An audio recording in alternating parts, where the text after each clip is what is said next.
తెలంగాణ రాష్ట్ర వ్యాప్తంగా 10వ తరగతి పరీక్షలు నేటి నుంచి ప్రారంభం కానున్నాయి. ఇందుకోసం 2650 పరీక్షా కేంద్రాలను ఏర్పాటు చేశారు.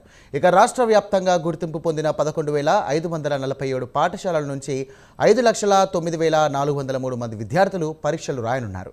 ఇందులో 2,58,895 మంది అబ్బాయిలు, 2,50,508 మంది అమ్మాయిలు పరీక్షలు రాయనున్నారు. ఇక పరీక్షలు నేటి నుంచి ఏప్రిల్ 4 వరకు కొనసాగనున్నాయి.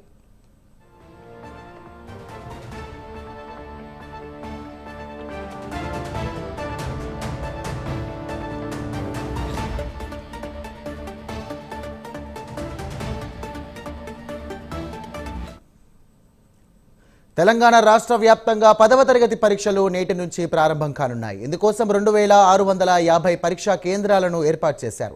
రాష్ట్ర వ్యాప్తంగా గుర్తింపు పొందిన 11,547 పాఠశాలల నుంచి 5,09,403 మంది విద్యార్థులు పరీక్షలు రాయనున్నారు. ఇక ఇందుకోసం 2,58,895 మంది అబ్బాయిలు, 2,50,508 మంది అమ్మాయిలు పరీక్షలు రాయనున్నారు. పరీక్షలు నేటి నుంచి ఏప్రిల్ 4 వరకు కొనసాగనున్నాయి.